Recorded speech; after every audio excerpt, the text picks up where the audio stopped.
തദ്ദേശ തെരഞ്ഞെടുപ്പിൽ LDF-നേറ്റ തിരിച്ചടിയിൽ CPM കഴിഞ്ഞാൽ ഏറെ ചർച്ചയായത് കേരള കോൺഗ്രസിനേറ്റ തിരിച്ചടിയാണ്.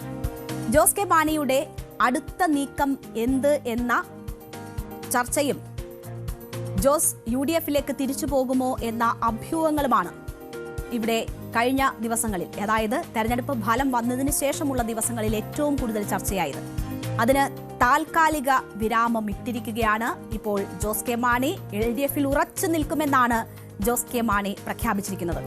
ആരുടെയും പിന്നാലെ പോകേണ്ട കാര്യമില്ല മുന്നണി വിപുലീകരണത്തിന് എന്ന് UDF തീരുമാനിച്ച് നേതാക്കൾ ആ രീതിയിലുള്ള അഭിപ്രായം പ്രകടമാക്കിയതിന് തൊട്ട് പിന്നാലെയാണ് ജോസ് കെ മാണിയുടെ നിലപാട് പ്രഖ്യാപനം കൂടി വരുന്നത്.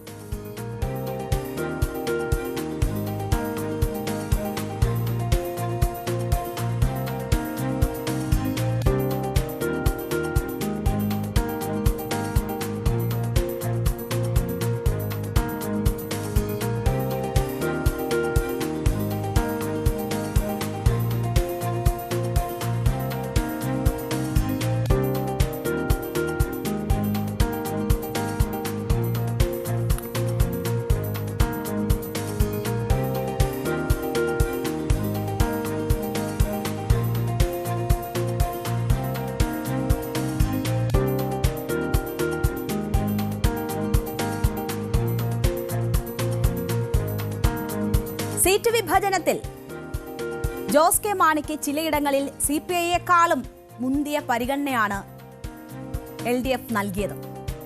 അങ്ങനെ മുന്തിയ പരിഗണന നൽകിയാണ് CPM കേരള കോൺഗ്രസിനെ ഇങ്ങനെ ചേർത്ത് നിർത്തിയത്. LDF-ൽ എത്തിയതിനു ശേഷമുള്ള രണ്ടാമത്തെ തദ്ദേശ തെരഞ്ഞെടുപ്പാണ് കേരള കോൺഗ്രസ് M നേരിട്ടത്. കേരള കോൺഗ്രസ് M-ന് അപ്രതീക്ഷിത തിരിച്ചടിയാണ് പക്ഷേ തെരഞ്ഞെടുപ്പ് ഫലം സമ്മാനിച്ചത്. കോട്ടയത്തും ഇടുക്കിയിലും പത്തനംതിട്ടയിലും ഉൾപ്പെടെ രണ്ടില ചിഹ്നം മിക്കയിടത്തും കൊഴിഞ്ഞുപോയി എന്ന ആക്ഷേപമാണ് ഈ തെരഞ്ഞെടുപ്പിന് ശേഷം നമ്മൾ കേട്ടത്. കോട്ടയം ജില്ലയിൽ മാത്രം 461 സീറ്റുകളിൽ മത്സരിച്ച കേരള കോൺഗ്രസ് M-ന് മിക്കയിടത്തും കാലിടറുന്ന കാഴ്ചയാണ് നമ്മൾ കണ്ടത്.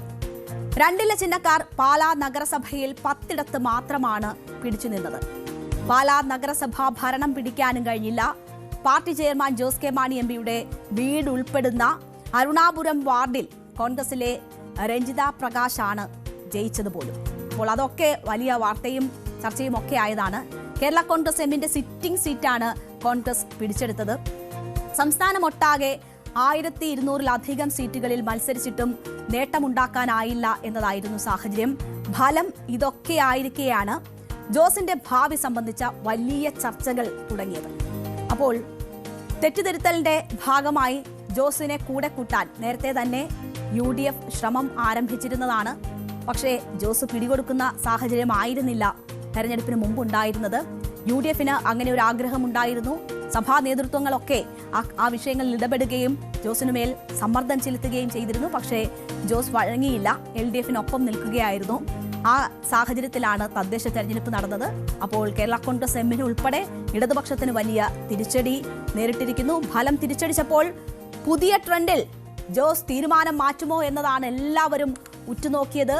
അതിനാണ് ജോസ് കെ മാണി മറുപടി നൽകിയിരിക്കുന്നത്. ഇപ്പോൾ കേരള കോൺഗ്രസ് M LDF-നൊപ്പം തന്നെ തുടരും എന്നതാണ് ജോസ് കെ മാണി വ്യക്തമാക്കിയത്. പാലായിലും തൊടുപുഴയിലും കേരള കോൺഗ്രസ് മുന്നേറ്റം ഉണ്ടാക്കിയിട്ടുണ്ട് എന്ന് ജോസ് കെ മാണി പറയുന്നു. പാലായിലെ ഏറ്റവും വലിയ ഒറ്റകക്ഷി കേരള കോൺഗ്രസ് ആണ് എന്നതാണ് ജോസ് കെ മാണി ചൂണ്ടിക്കാട്ടുന്നത്. രണ്ടില കരിഞ്ഞെന്ന പ്രചാരണം തെറ്റാണെന്നും കണക്കുകൾ നിരത്തി ജോസ് കെ മാണി വാദിക്കുകയാണ്, വിശദീകരിക്കുകയാണ്. സംഘടനാപരമായി കേരള കോൺഗ്രസിന് ലഭിക്കേണ്ട വോട്ടുകൾ ലഭിച്ചിട്ടുണ്ട് എന്നതാണ് ജോസ് കെ മാണി വിശദീകരിക്കുന്നത്. തൊടുപുഴ നഗരസഭയിൽ ജോസഫ് ഗ്രൂപ്പ് 38 വാർഡുകളിൽ മത്സരിച്ചപ്പോൾ വിജയിച്ചത് 2 ഇടത്ത് മാത്രമാണ്. തൊടുപുഴ നഗരസഭയുടെ ചരിത്രത്തിൽ ഒരു വട്ടം പോലും ചെയർമാനായി ജോസഫ് ഗ്രൂപ്പ് വന്നിട്ടില്ല എന്ന് ജോസ് കെ മാണി ചൂണ്ടിക്കാട്ടുന്നു.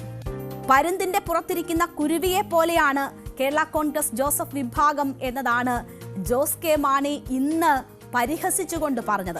കോൺഗ്രസ് എന്തെങ്കിലും കൊടുത്താൽ അത് വാങ്ങിച്ചെടുക്കാൻ നോക്കും.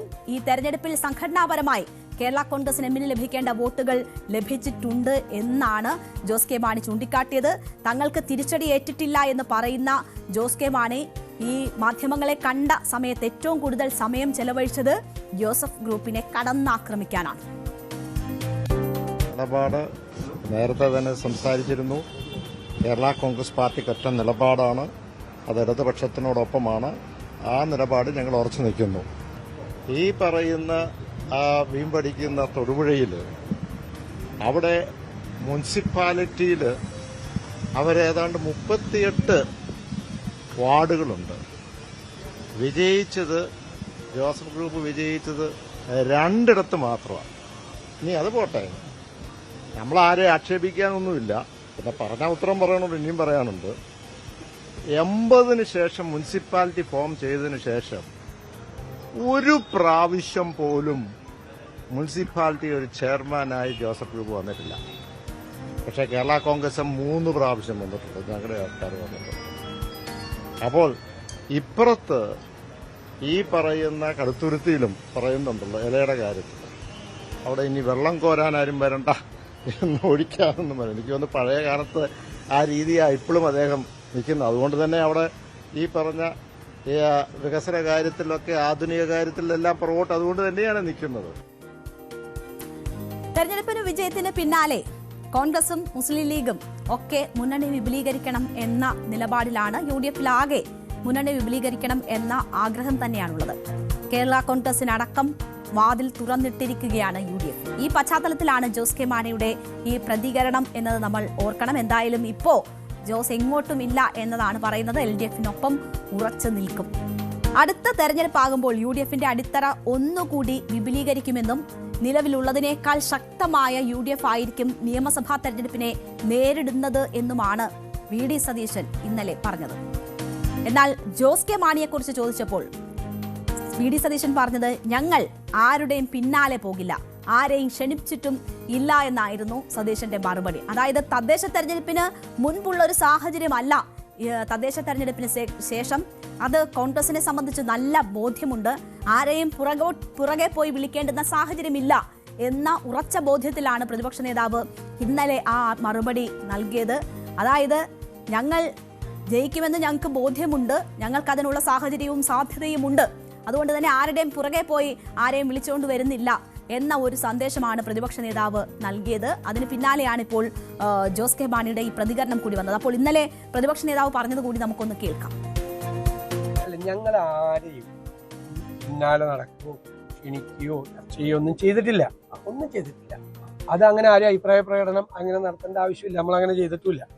പിന്നെ അതൊക്കെ പൊളിറ്റിക്കലായിട്ടുള്ള തീരുമാനങ്ങളാണ്. അത് തീരുമാനം എടുക്കേണ്ട കോമ്പിറ്റന്റ് ആയിട്ടുള്ള ബോഡി ഏതാണ്?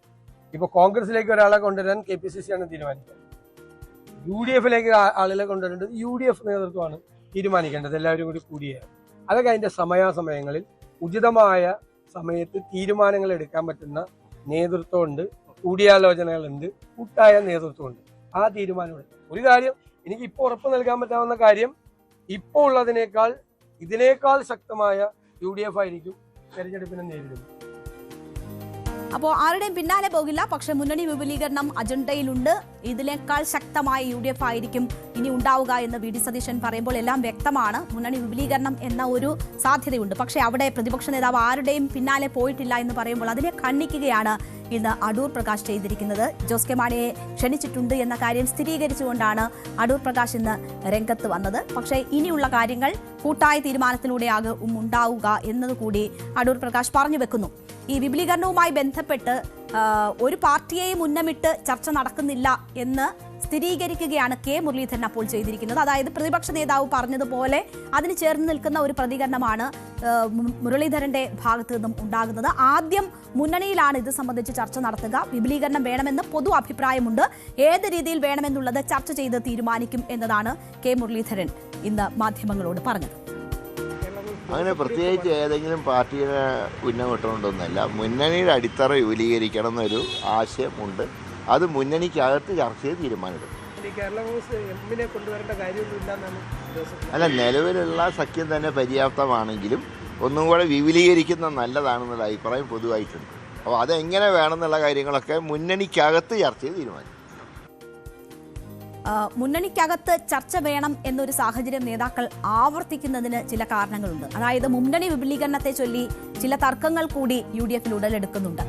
കോൺഗ്രസിന് പിന്നാലെ മുന്നണി വിപുലീകരണം എന്ന ആവശ്യം ലീഗ് ഉയർത്തിപ്പിടിച്ചിട്ടുണ്ട്. മറ്റെല്ലാവർക്കും മുന്നണി വിപുലപ്പെടുത്തട്ടെ, കൂടുതൽ ശക്തമാകട്ടെ എന്ന അഭിപ്രായമാണുള്ളത്. പക്ഷേ ആരെയൊക്കെ വേണം, ആരെയൊക്കെ കൊണ്ടുവരണം എന്ന കാര്യത്തിൽ ചില ആശയക്കുഴപ്പങ്ങളുണ്ട്. അത് ജോസ് കെ മാണിയുമായി ബന്ധപ്പെട്ട് ഉള്ള തീരുമാനങ്ങളിൽ ഏറ്റവും വലിയ എതിർപ്പുന്നയിക്കുന്നത് ജോസഫ് ഗ്രൂപ്പാണ്. കേരള കോൺഗ്രസ് എമ്മിന്റെ പ്രസക്തി നഷ്ടപ്പെട്ടു എന്ന നിലപാടാണ് ജോസഫ് ഗ്രൂപ്പിന് ഇതുമായി ബന്ധപ്പെട്ടുള്ളത്. ജോസ് കെ മാണിയുടെ പ്രസക്തി നഷ്ടപ്പെട്ടെന്ന അഭിപ്രായം കോൺഗ്രസിലും ചിലർ വെച്ചു പുലർത്തുന്നുണ്ട്. ഇക്കാര്യങ്ങളിൽ കൂട്ടായ ചർച്ചയ്ക്ക് ശേഷം തീരുമാനം എടുക്കാമെന്നതാണ് ഇപ്പോഴുണ്ടായിട്ടുള്ള ധാരണ. അതാണ് നേതാക്കൾ പുറത്തേക്ക് പറയുന്നത്. അതായത് ഇപ്പോഴുള്ള ഘടകകക്ഷികളുടെ നിലപാടുകൾ കൂടി മനസ്സിലാക്കി അവരുമായി ഒക്കെ കൂടി ചർച്ച ചെയ്തതിന് ശേഷം ഇപ്പോഴുള്ള അടിത്തറ ഭദ്രമാക്കിയതിനു ശേഷം വിപുലീകരണം എന്നതിലേക്ക് കടക്കാമെന്ന കാര്യമാണ് അവർ നൽകുന്നത്. ഈ സൂചനയിലൂടെ നമുക്കതാണ് മനസ്സിലാകുന്നത്.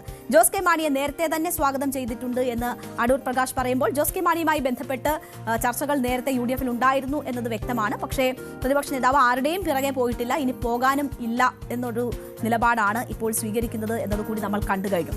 എന്തായാലും നിർണായകമായിട്ടുള്ള തീരുമാനം കോൺഗ്രസിൽ ഈ മാസം തന്നെ ഉണ്ടാകും എന്നതാണ് പ്രതീക്ഷിക്കുന്നത്. 20-ന് മുന്നണി യോഗമൊക്കെ ചേരുന്നുണ്ട്. ആ യോഗത്തിലായിരിക്കും മുന്നണി വിപുലീകരണവുമായി ബന്ധപ്പെട്ടുള്ള പ്രധാനപ്പെട്ട ചർച്ചകൾ നടക്കുക. അവിടെ മറ്റ് പല ഘടകകക്ഷികൾ, അതായത് LDF-ന്റെ ഭാഗമായിട്ടുള്ളവരെ കൂടി ഉൾപ്പെടുത്താനൊക്കെയുള്ള നീക്കവും ചർച്ചകളും ഉണ്ടാകുമെന്നതാണ് പ്രതീക്ഷിക്കുന്നത്. അതേസമയം തന്നെ LDF-ഉം ഈ തെരഞ്ഞെടുപ്പ് ഫലം പഠിക്കുകയാണ്. തദ്ദേശ തെരഞ്ഞെടുപ്പ് വിശദമായി പരിശോധിക്കാനും പഠിക്കാനുമാണ് LDF തീരുമാനിച്ചിരിക്കുന്നത്. ആദ്യം മുന്നണിയിലെ കക്ഷികൾ തെരഞ്ഞെടുപ്പ് ഫലം വിലയിരുത്തും. അതിനുശേഷം ഇടതുമുന്നണി വീണ്ടും യോഗം ചേരും.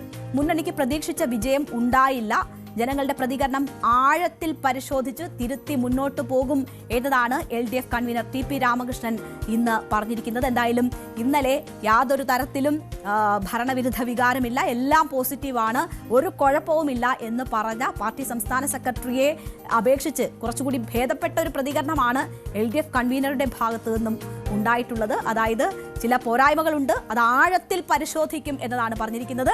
ആഴത്തിൽ പരിശോധിച്ച് പരിഹരിച്ച് പോയാൽ മാത്രമേ നിയമസഭാ തെരഞ്ഞെടുപ്പിൽ എന്തെങ്കിലും നേട്ടമുണ്ടാക്കാൻ കഴിയുകയുള്ളൂ എന്ന ഒരു സാഹചര്യം മനസ്സിലാക്കുകയാണ് വേണ്ടത്. അത് ഉൾക്കൊണ്ടുകൊണ്ടാണ് ഇന്ന് LDF കൺവീനർ മാധ്യമങ്ങളോട് സംസാരിച്ചത്. ഇടതുപക്ഷ ജനാധിപത്യ മുന്നണി പ്രതീക്ഷിച്ച നിലയിൽ വിജയം കൈവരിക്കാൻ കഴിഞ്ഞില്ല. ജനങ്ങളിലുണ്ടായിട്ടുള്ള ഈ പ്രതികരണം ഇടതുപക്ഷ ജനാധിപത്യ മുന്നണി വളരെ വിശദമായി പരിശോധിക്കാനും തെരഞ്ഞെടുപ്പിന്റെ ഫലം ആഴത്തിലുള്ള പരിശോധനയ്ക്ക് വിധേയമാക്കി. ഞങ്ങൾ ഇടതുപക്ഷ ജനാധിപത്യ മുന്നണി എന്തെങ്കിലും തിരുത്തലുകൾ വരുത്തേണ്ടതുണ്ടെങ്കിൽ അത്തരം കാര്യങ്ങളിൽ തിരുത്തൽ വരുത്തി മുന്നോട്ട് പോവുക എന്ന നിലപാടാണ് ഇടതുപക്ഷ ജനാധിപത്യ മുന്നണി പൊതുവെ സ്വീകരിക്കുന്നത്. എന്ന് പറഞ്ഞാൽ ജനവിധി മാനിച്ച് ഭാവി പ്രവർത്തനങ്ങൾക്ക് രൂപം നൽകി മുമ്പോട്ട് പോകും എന്നതാണ് ഇടതുപക്ഷ ജനാധിപത്യ മുന്നണിയുടെ പൊതുനിലപാട്. ഇപ്പോൾ ഇടതുമുന്നണിയുടെ നിലപാട് എന്താണെന്നത് കണ്ടു. മുന്നണിയുടെ അടിത്തറ പലതരത്തിൽ പല രീതിയിലായിരിക്കും വിപുലീകരിക്കപ്പെടുക എന്നതാണ് VD സതീശൻ ഇന്നലെ പറഞ്ഞത്. ഇതിൽ ചിലപ്പോൾ LDF-ലെ ഘടകകക്ഷികൾ ഉണ്ടാകാം, NDA-യിലെ ഘടകകക്ഷികൾ ഉണ്ടാകാം, അല്ലെങ്കിൽ ഇതിലൊന്നും പെടാത്ത പൊതുസമൂഹത്തിൽപ്പെട്ട ചിലരും ഉണ്ടാകാം എന്നതൊക്കെയാണ് സസ്പെൻസ് നിലനിർത്തിക്കൊണ്ട് VD സതീശൻ പറഞ്ഞത്. ഇപ്പോഴേ പറഞ്ഞാൽ എന്ത് സസ്പെൻസ്, അതുകൊണ്ട് അതങ്ങനെ നിൽക്കട്ടെ എന്ന സൂചനയാണ് പ്രതിപക്ഷ നേതാവ് പറഞ്ഞത്. അത് നൽകുന്ന സൂചന എന്ന് വെച്ചാൽ എന്തത്ഭുതവും പ്രതീക്ഷിക്കാം എന്നതാണ്. RJD-യും കേരള കോൺഗ്രസും ഒക്കെ അവരുടെ റഡാറിലുണ്ട്, അല്ലെങ്കിൽ അവരുമായൊക്കെ ചർച്ചകൾ നടക്കുന്നുണ്ട് എന്ന വിവരങ്ങളാണ് വരുന്നത്. PV അൻവർ നേരത്തെ തന്നെ മുന്നണിയുമായി ചേരാനുള്ള സാധ്യത പറഞ്ഞിരുന്നതാണ്. അതിനുള്ള സാധ്യതയും ഇനി കിടക്കുന്നു എന്നതാണ് മനസ്സിലാക്കുന്നത്. അങ്ങനെ പല വിധത്തിലുള്ള സാധ്യതകളുണ്ട്. ജോസിനെ ഒപ്പം നിർത്തി തുടർഭരണം ഉറപ്പാക്കിയ ഇടതുപക്ഷത്തിന് അതേ നാണയത്തിൽ മറുപടി നൽകാനാണ് UDF തയ്യാറെടുക്കുന്നത്. അതുകൂടി കണ്ടുവേണം LDF-ന്റെ പ്രശ്നപരിഹാരങ്ങളും പരിഹാരക്രിയകളും ചർച്ചകളും ഒക്കെ നടക്കേണ്ടത് എന്നതിന്റെ സൂചനകൾ കൂടി മറുഭാഗത്ത് നിന്ന് വരുന്നുണ്ട്. അപ്പോൾ നമുക്ക്